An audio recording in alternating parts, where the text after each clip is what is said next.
일단 저는 죽음이 나쁘다는 것에 좀 승산을 거는 게 합리적이겠다라는 생각이 들어서 저번에도 이야기했던 것처럼 죽음이 나쁘지도 않다. 나쁘지도 않고 뭐 좋은 건 당연히 아닐 것 같은데 나쁘지도 않다라고 이야기할 거면 일단 여러 가지 반직관적인 함축들이 나오는 것 같아서 특히 살인에 대한 정당화. 그러니까 살인을 살인이 나쁘다는 것에 대한 정당화를 하기 더 힘들어질 것 같은 그런 반직관적인 함축이 나와서 일단 죽음이 나쁘다라고 받아들이고 왜 나쁘냐? 박탈 이론의 관점에서 나쁘다라고 얘기를 한 거였죠. 왜 나쁘냐? 더 살아있게 됐었더라면 얻을 수 있었던 삶의 모든 좋은 것들을 다 앗아가 버리기 때문에 죽음이 나쁘다. 그러니까 어떤 죽음 자체, 그 포지티브하게 죽음 자체가 나쁘다기보다 비존재 자체가 나쁘다기보다 무의식 상태여서 나쁘다기보단 삶의 상실이 생기기 때문에 나쁘다고 하는 거죠. 그래서 우리가 뭔 얘기했었는지는 얘기했으니까 진짜 다시 복습 겸 빠르게 넘어가자면은 반론들이 세 가지 큰 반론들이 세 가지 있어요. 어떤 박탈이 누군가에게 실질적인 불쾌함을 주지 않으면서 그에게 나쁠 수 있는지 비존재가 되니까 더 이상 살아있지도 않고 더 이상 느낄 수 없는 비존재가 되니까 죽음 이후에는 어떤 불쾌함도 느끼지 않고 어떠한 고통도 느낄 수 없는 어떠한 감각도 느낄 수 없는데 나쁠 수가 있느냐 누군가한테. 그리고 둘째, 그 죽음의 경우에 나쁨의 주체를 누구에게 귀속시켜야 하는지. 그러니까 언제 어디서에 있는 언제 어디에 있는 그 누군가 특정 누군가한테 귀속시켜야 할 텐데 좋고 나쁜 사건이 있다고 한다면 누구한테 귀속시켜야 하는지. 그리고 셋째, 그럼 비존재가 나쁘다면 왜 죽음 이후의 비존재와 태어나기 이전의 비존재 상태가 동등하게 나쁠 수 없느냐라는 의문이 생기게 되죠. 음, 이게 우리가 오늘 지금 시간에 주로 다룰 이야기고, 일단 조금 이따가 한번 다뤄보도록 하고, 첫째 의문에 대해서 네이글은 상실, 배신, 기만과 같은 예시를 통해서 재반론합니다. 그러니까 어떤 사건들은, 어떤 면에서 배신이나 상실, 배신이나 기만 같은 것들은 당사자가 알게 되면 고통받을 수 있으니까 나쁘다고 정당화를 하는 경우도 있는데, 근데 다른 한편으로는 배신을 발견해서 슬픈 게 아니라 배신 자체가 나쁘기 때문에 사람을 슬프게 하는 거 아니냐라는 생각이 자연스럽기도 하죠. 그러니까 이 경우에 배신에 대한 사실을 모르더라도 나쁠 수 있다는 건데, 이 경우도 의심의 여지가 좀 있을 수 있을 것 같아요. 그런데 크리티컬하게 강하게 반론할 수 있겠다. 강하게 재반론할 수 있겠다라는 건 지금으로서는 뭔가 아직 생각이 다듬어지진 않아서 일단 넘어가도록 하고, 둘째 의문에 대해서는 내 글은 어떠한 것의 해악 혹은 좋음도 그럴 수도 있을 것 같은데 어떠한 것의 해악은 지금 이 순간뿐만이 아니라 과거로부터 이어져 오는 삶의 이야기와 앞으로 있을 미래의 가능성에 따라서 달려있기도 하다. 그러니까 지금 어떤 것이 좋다, 나쁘다 라고 어떠한 사건이 나에게 있어서 좋거나 나쁘다, 상태나 사건이 좋거나 나쁘다고 말하기 위해서는 지금 이 순간만 보고 판단할 수 있는 게 아니라 과거로부터 이어져 온 인생 이야기 혹은 앞으로 있을 미래의 가능성이 어떠느냐에 따라서 판단할 수 있는 것이다 라고 이야기를 하는 거죠. 그러니까 특정 뇌손상으로 인해 3세 지능의 수준의 정신 상태로 전락한 성인의 사례를 예시로 들었는데 아주 운이 좋게도 이 경우에는 훌륭한 관리인이 돌보고 있어서 뽀송한 기저귀와 충분한 섭식으로 인해서 그 자신이 누릴 수 있는 최대의 행복을 누리고 있어요. 이렇게 특정 뇌손상 덕분에 3세 지능 수준으로 전락하긴 했지만. 근데 여전히 이 경우에는 분명히 불행한 상황처럼 보이긴 하다는 거죠. 근데 과연 누가 불행한 거야? 현재 아기의 지적 수준이 된 사람이 불행할까요? 그렇지 않죠. 그 사람은 지금 최대의 행복을 누리고 있기 때문에 불행한 거예요. 그러므로 유아의 상태로 전락한 지적인 어른이 불행의 대상이라고 할 수 있는 거죠. 그는 우리에게 동정을 받지만 자신의 상태에 개의치 않고, 사실 그가 더 이상 살아있다고 말할 수 있을지에도 약간의 의문이 혹은 많은 의문이 생길 수도 있어요. 죽음에 대해서, 죽음의 정의에 대해서 어떤 입장을 받아들이고 있느냐에 따라서. 예컨대 personality view, 인격 관점이라는 죽음에 대한 관점은 어떤 사람이 언제 죽었냐? When do I die? 어떤 사람이 고차원적인 인지적 활동을 수행하는 기능을 멈추었을 경우에 그 사람은 죽었다고 할 수 있는 거죠. 그래서 인격체라고 할 수 있는 지적인 성인이 사라졌고, 이제 이렇게 유아 수준의 상태로 전락한 생명체는 인격 관점에서 죽었다고 볼 수 있는 거예요. 그러니까 인격 관점을 받아들이는 이들에게는 이런 사고 실험이 죽음과 단순한 유비가 아니라 죽음 그 자체이기 때문에 더 설득력이 높아지는 거라고 볼 수도 있겠죠. 왜냐면 죽음 자체예요. 그냥 이 상태에는 유아의 상태로 전락한 지적인 어른이 불행의 대상이다. 유아의 상태는 일단 죽음의 상태라고 대응되는 거라고 볼 수 있겠고, 아니요, 정말 인격 관점까지 받아들인다면. 근데 이 상태에서는 뭐 어떠한 이제 정말 죽어 있기 때문에 어떠한 그 상실이나 어떠한 그 고통이나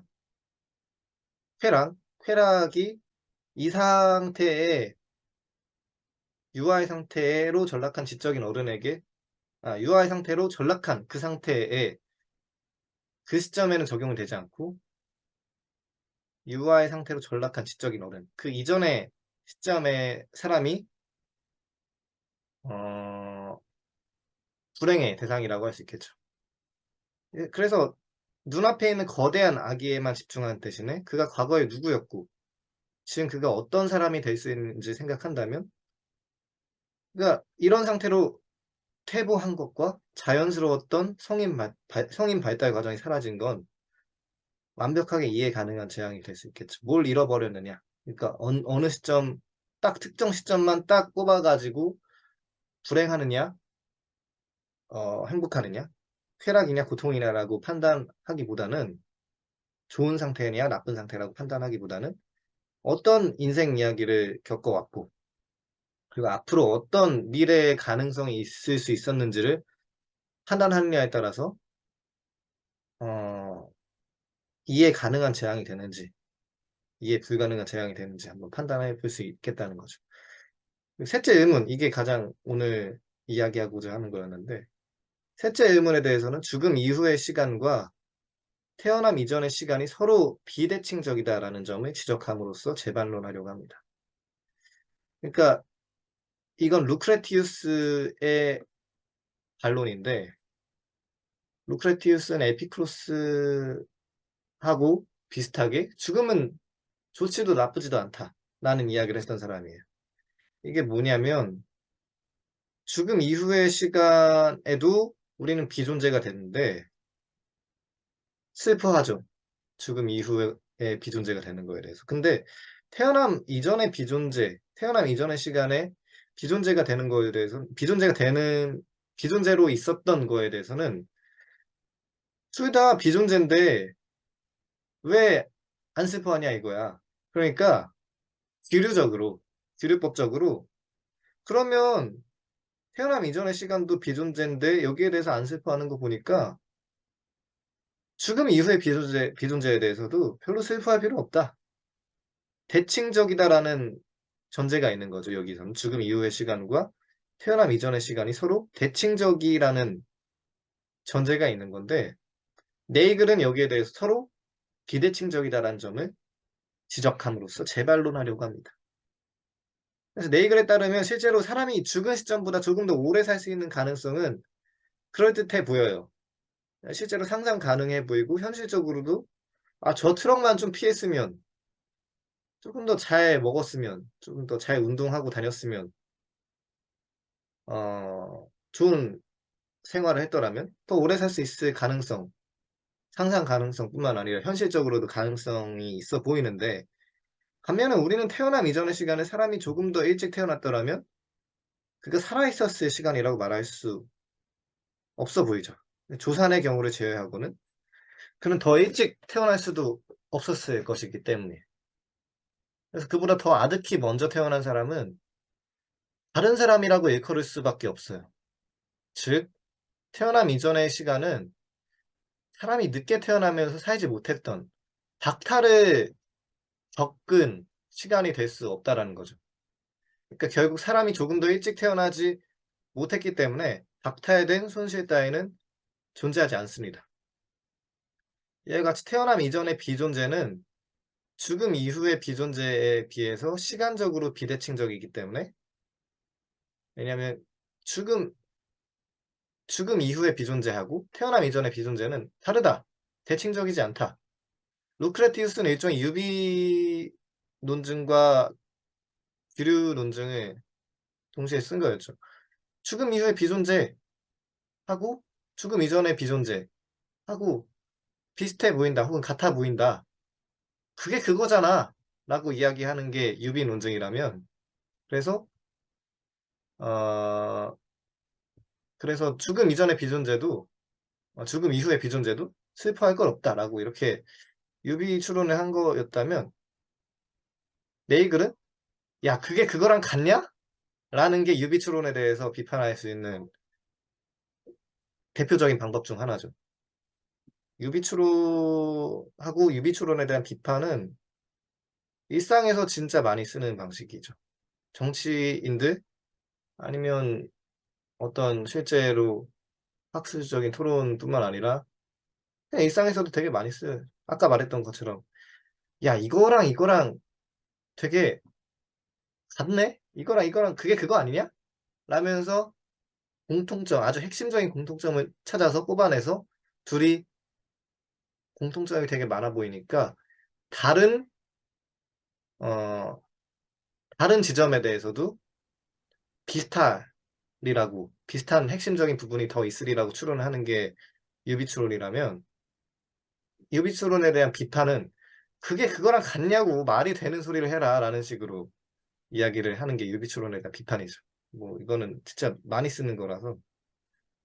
음. 뭔가 그래서 책 필 때 많이 쓰는 그런 것 같네요. 책 풀 때 어떻게요? 어, 그냥 현실 세계 일상생활에서 일어나는 일들이랑 뭐 성경 구절 이렇게 뽑아와가지고 이렇게 이렇게 하나님이 말씀을 하셨던 게 이렇게 일상생활 속에서 드러난다. 이렇게 이야기하는 경우들이 생각보다 많더라고요. 아 그렇죠.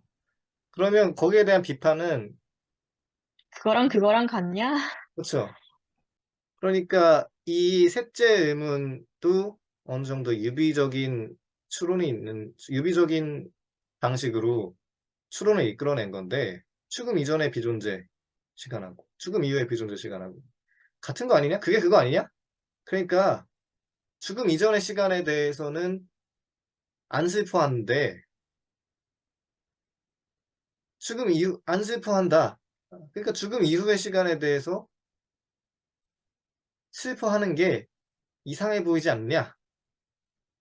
그러므로 둘이 죽음 이후의 시간이 안 슬퍼 보이니까 죽음에 대해서 그렇게 슬퍼하거나 죽음을 나쁘다고 볼 이유는 없다. 라는 게 루크레티우스의 지적이에요. 둘이 대칭적이다라고 보는 거죠. 근데 네이글은 음, 이러한 조금 더 일찍 태어났으면 더 삶에 좋은 것들을 얻을 수 있었을 텐데 라는 것이 불가능하다. 왜냐하면 조금 더 일찍 태어나는 게 불가능하기 때문에, 네이글에 따르면. 그래서 박탈된 손실 따위는 존재하지 않는다. 조금 더 일찍 태어났으면 얻을 수 있었던 가능성에 대해서 더 일찍 못 태어났기 때문에 박탈된 손실이 있을 수 있다. 라는 거에 대해서 원천적으로 차단을 하는 거죠. 그래서 이와 같이 태어남 이전의 비존재는 죽음 이후의 비존재에 비해서 시간적으로 비대칭적이기 때문에 아무런 박탈도 겪지 않았고 따라서 나쁜 경우라고 할 수 없다. 라고 결론을 내렸어요.